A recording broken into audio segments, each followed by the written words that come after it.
Sa itong nagunang balita mga kasama, balitang lokal o probinsyal kay Andam ng ipahigayon sa Department of Social Welfare and Development kung DSWD Field Office 11 ang pagpanghatag og 5,000 pesos fuel subsidy alang sa mga liboan ka tricycle drivers ubos sa Regional Cash Relief Assistance Program isip tubag sa padayon nga pagsaka sa presyo sa petrolyo.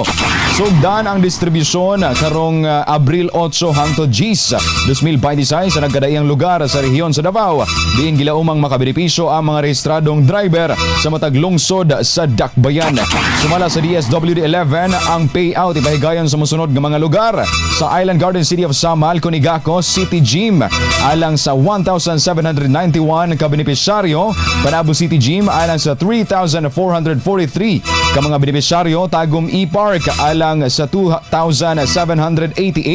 Agdao Public Market sa Davao City alang sa 437, Digo City Gym alang sa 4,355